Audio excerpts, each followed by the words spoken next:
guys, welcome back to my channel. My name is Diamond, your favorite social media manager, giving business owners tips on how to successfully build their brands using influencer marketing. And in today's video, I'm giving you my step-by-step guide on how to create a successful influencer marketing strategy for your brand. So before we get started on actually digging deeper into the influencer marketing strategy, I do want to just let you know what influencer marketing is and why it works. Now, I am going to be reading a definition because I feel like it is just a really good definition and it gets the point across. So let's jump right into it. It says influencer marketing at a fundamental level is a type of social media marketing that uses endorsements and product mentions from influencers. Influencers are individuals who have a dedicated social following and are viewed as experts in their niche. Influencer marketing works because of the high amount of trust that social influencers have built up with their following, and recommendations from them serve as a form of social proof to your brand's potential customers. So influencer marketing, you can think of it like word of mouth marketing. When you get recommendations from people who you trust, you're more likely to buy that product or service, right? The same concept works with influencers and using influencer marketing for your brand. So now that we know what influencer marketing is and why it works, let's dive into how to create an influencer marketing strategy for your brand and to see success with it. So diving right into it, getting started, the first step in creating an influencer marketing strategy is determining your goals and KPIs. Now, KPIs stand for key performance indicators, and that's just a fancy word for saying how you measure your goals. Now, the reason that you want to set your goals and KPIs is because it helps you determine if the campaign is successful or not. It really allows you to set the campaign up for success because you have a clear goal in mind, and that allows you to create the steps needed in order to achieve that goal. So my recommendation is that you start between 1 and 3 SMART goals. SMART goals, it's another acronym. It stands for specific, measurable, attainable, realistic, and timely goals. And I say 1 to 3 because when you set too many goals, if you're setting like 7 goals for the campaign, then it can be really hard to see and really understand why the campaign was successful or why it was a failure. You know, if you have too many goals, you're trying to track too many things, it's really hard to focus in on, okay, this is what made that campaign successful, or this is what made it not successful. So it helps you determine what type of campaign you're going to activate, the type of influencers you're going to work with, the number of influencers you're going to work with, the product or service that you're going to highlight, the budget that you need to set. It helps you understand and determine all of that. So it is such an essential part of this process. Please do not skip this part. Okay, and here are some examples of the types of goals that you can set just so you can get an idea. You can set awareness goals. Now, awareness goals are really just about getting your brand or your product or service in front of a new audience. It's about getting eyes on your brand, making them aware of your brand. You can set conversion goals. Now, conversion goals, I like to break this up into 2 different types. There are sale conversions. Sale conversions are tied to a dollar amount, and they're basically meant to increase your revenue.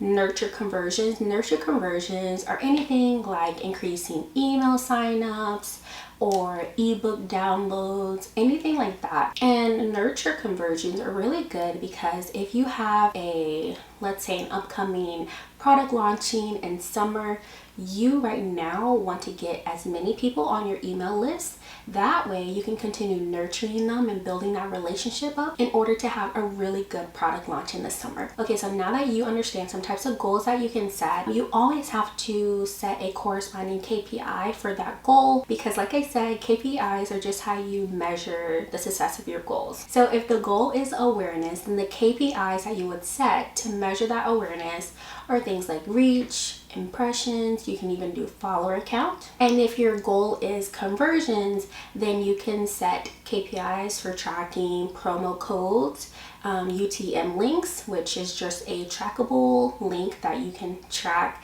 to see how many people are clicking on a link and using it and going to a specific landing page. You can track your ROI, which is just return on investment, and that just really means that you're tracking how much money you're gaining and losing compared to the amount that you spent. Okay, so the second step in creating an influencer marketing strategy is structuring the campaign. So in this part, we're really going to be focusing on three main things. That would be determining the product or service that we're going to feature or highlight, the budget that we're going to set, and the type of campaign. Okay, so let's talk about determining the product or service that you want to feature first, right? So when you're trying to determine the product or service that you want to feature, you really want to ask yourself, like, okay, what is my end goal here?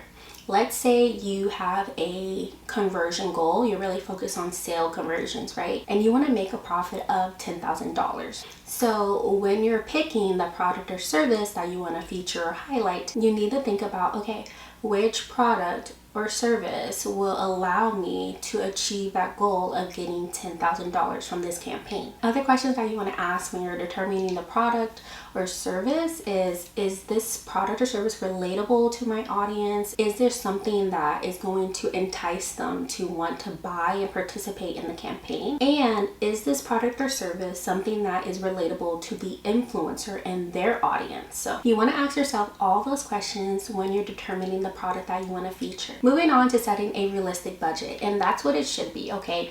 It should be realistic. You want to set a realistic budget because you want to spend enough to where you get really good results, but also to where you can get a really good return on your investment. Some questions you want to ask yourself when you're determining the budget is, how many influencers am I going to work with? Or how many influencers can I afford to work with? What type of influencers am I going to work with? What's the length of partnership that I'm going to be working with them? Is it 1 month, 3 months, 6 months? These are the type of questions that you really need to ask yourself so you can set a realistic budget. So the final part in this step is determining the type of campaign that you want to do.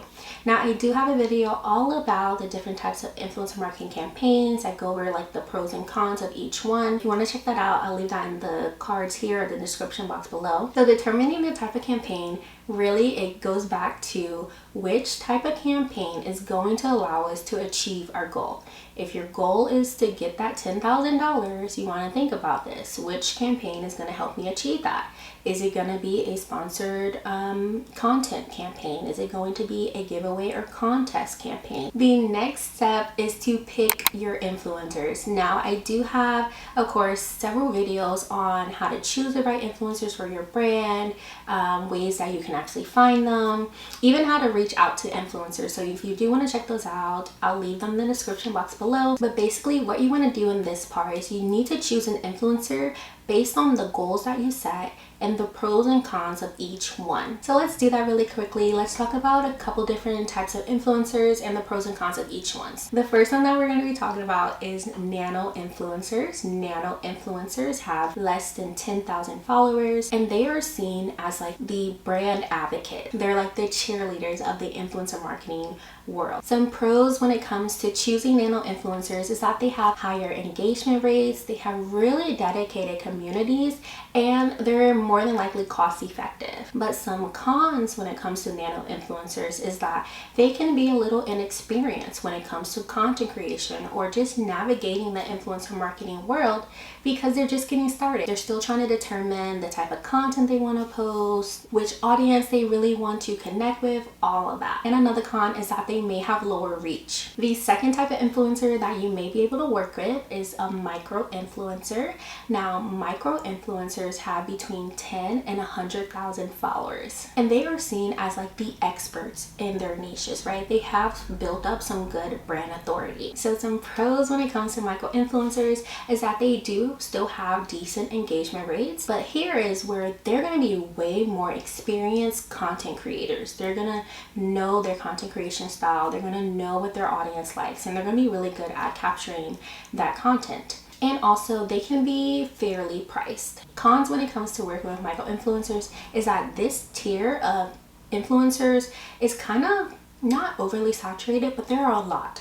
So you have to really try to weed through which influencer is truly going to be the right one for your brand. And another type of influencer that you can work with are macro influencers. Macro influencers have between 100,000 and 1 million followers, and these are the OGs of their community, right? So some pros when it comes to working with macro influencers is that they are well established. Like I said, they are the OGs. If you look at any niche or industry, you are going to know who are the OGs of that community. Another pro is that they are high quality, excellent content creators.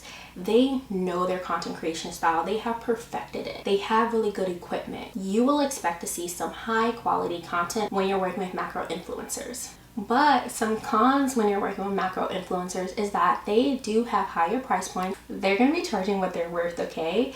And they also have lower engagement rates, and that is due in partly because of their follower size. It is virtually impossible for them to engage with 1 million followers.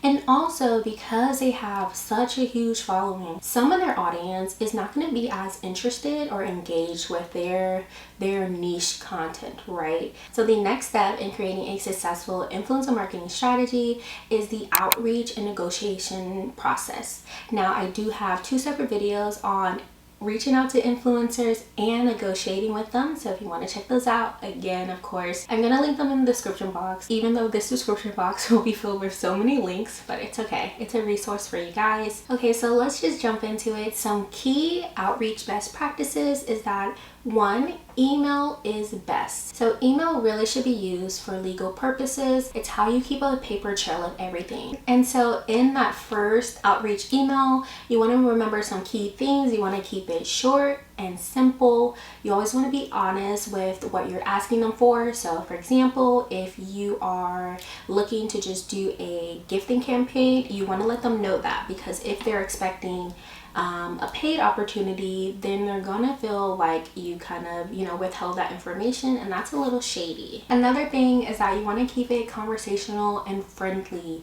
Don't get into their email being really aggressive and kind of making it seem like they need to partner with you, right? You want to just keep it friendly, upbeat, and professional. The last thing that you want to make sure that you do in the outreach process is that you need to have a campaign brief on hand, or at least the details of that campaign, because chances are you are not going to be the only brand that the influencer is talking to, right?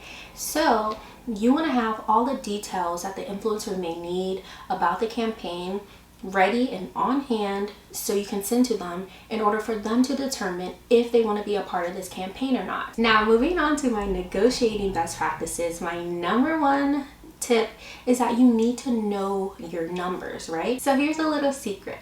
You as a brand, you are probably not going to offer the max amount you can afford when you're first reaching out to an influencer, right? You're probably going to offer something a little bit lower than your mid offer. Now, this does not mean that you're going to give them a lowball offer that is disrespectful. No. But at the end of the day, you are running a business. You have to think about your ROI, how much you're spending to get, and how much you're going to get back from this, right? So I understand that. That's okay. But when the influencer comes back, sees your offer, and they give you their rates and it's time to negotiate, you need to always have pre-planned and predetermined, okay, I'm going to offer them $1,000 to start. They're going to come back with a counter offer of $2,500. Cool. $2,500 is their asking price, right? And you need to know in the back of your head, okay, that's fine, because my max budget that I can afford for this is actually $3,500. So you have wiggle room to kind of negotiate, get everything that you want to really ask for. And that is the best thing that you can really use and take in with you when you're going into negotiating. Another thing you want to do when you're negotiating is you need to ask for their media kit. Now, an influencer's media kit is really just going to be a 1 or 2 page document that really does like a little overview about who they are, some audience demographics. But what I really want you to focus on is that they should have a section where they show the results or the analytics behind other partnerships that they were a part of. They should be able to show you the results that they were able to garner on a specific post, on the whole campaign. They should be able to show you tangible results that they were able to get from that partnership. This way, you can kind of analyze and compare and say, okay, they were able to get these results for that company, these results for another company. we really think that this partnership is a good thing. The main thing that I really want to leave you when it comes to this outreach and negotiating process is that one, you need to be flexible, right? And then two, don't be wasting these people's time, okay? You really need to have your stuff together and not waste the influencer's time and your time. The next step in creating a influencer marketing strategy is the campaign management process. So this part is kind of feeding off of that last part about not wasting people's times, right? But what this one is really about is being organized. You need to be organized. Trust me, coming from experience, if you are running multiple campaigns with multiple different influencers, the number one thing you need to do is be organized. You need to have a really concrete and good process for gathering information and keeping information stored. Believe me, what I like to use is Airtable. It's a very simple process that I use, but it has all the information in there. Okay guys, so now we're in my Airtable, and you guys can see on the left hand side I have it set to Kanban view. I really like this view. This is the one that I mainly use. And then over here on the actual table I have 4 different columns, right? We have preliminary list, approved influencers, campaign in progress, and then campaign completed. Now I do like this view because you can drag and drop like that. So let's go into this. So preliminary list, I think that's really self-explanatory. Most of these columns are, but it's really when you're in that research and vetting process. So you're researching all the influencers, and this is kind of just your list to see, okay, who do we have to work with? So we click on it. You can see at the top, you're gonna put influencer name, right? You need to know who they are. This one is Janet Doe. And if you come down here, this is all the information that you really need to have when it comes to the campaign details. So you have outreach status, campaign name, type of campaign, engagement rate, type of influencer, previous partnerships, campaign time frame, contract, tracking number, UTM link, any additional notes. So when it comes to some of these are dropped down. So for outreach status, you can see that there is contacted. So we contacted them, they've agreed to work with us, or they've declined, right? So let's say this person has agreed to work with us or with a partnership, and we've filled all this other stuff out, like the type of influencer they are, the type of campaign, all that good stuff. And come out here. Now we can put them to approved influencers, right? And so once they are approved, that's when we come down here and say, okay, the contract, right? They signed and completed it. We've sent the tracking number with the products, and they received it. Now that they've received the products and everything, the campaign is in progress. We can really, do you see how it just keeps everything organized, just dragging and dropping them? And the main thing I really like about this is, like, let's say up here, this name was not sample influencer tracking. It was something like spring influencer campaign 2022. And then the next one next to it was summer influencer campaign 2022, right? So this is where you can really see, so let's say you had a full year of influencer tables like this, and you can really go back and see, okay, cool, our summer influencing campaign did really good. Let's go back and see it. Okay, we worked with Jane Doe, she was good. Let's see, she was a mid influencer, her engagement rate was 10%, something like that, right? You can really get specific and look at it and really analyze, okay, that happened in the summer campaign. Let's see the fall campaign, because the fall campaign wasn't that good. Oh, we didn't work with Jane Doe. Oh, we worked with a lot more nano influencers. Okay, now we're starting to see some differences, and now we can really plan better campaigns for the future. Okay, so now that we're back and you saw how I like to organize my influencer campaigns, now you don't have to use Airtable. You can use Excel sheet. I think I actually have a template for that, so I can link that in the description box below, or if you want it, just let me know. But yeah, it doesn't have to be really fancy like that. I just use Airtable for content calendar, so it's good to have everything all in one. But you definitely need something to organize your influencer campaigns, trust me. Another thing that you really want to have a system for is sending contracts. I like to use HelloSign. They do have different templates that you can customize and add your own information to, so just always remember that you do need contracts just to protect your business and theirs. The next step in creating the influencer marketing strategy is tracking and reporting.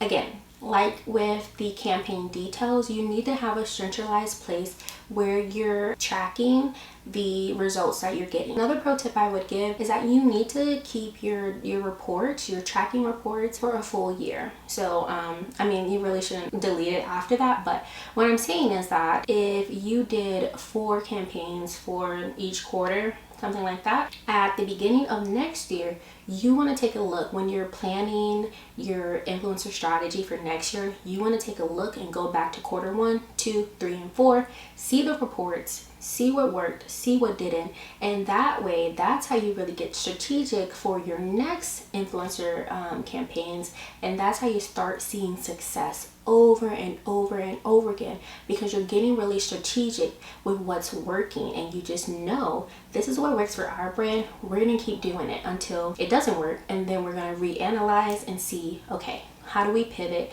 and how do we make this work for us? Now, the next step in this influencer marketing strategy is actually like after the campaign. So influencer marketing at its core between brands and influencers is about building relationships, right? So you want to continue building the relationship with the influencers after the campaign is over. You know, you want to make sure that you are following up with them after the campaign, sending a quick email, just say, hey, how's it going? You know, we really appreciated the last campaign that you partnered with. We're looking forward to partnering with you again. Anything like that. You can take it a step further. Send them like a gift card or a fruit basket. I don't know, something like that. Or something just really relatable to them that they'll find really thoughtful. And you know, the number one way that you can show your appreciation for that influencer, which is totally free, is by supporting their content. Yes. You want to support their content even if it has nothing to do with the partnership, even if it's after the partnership that you had. You want to continue to support them. Just continue showing them love on their social media accounts, because that is their livelihood. So you want to contribute to that, right? So that is it for this video. I really hope that this was really informative and you found it really helpful. Please let me know if you have any questions in the comment section below, and I'll see you guys in next week's video. Bye!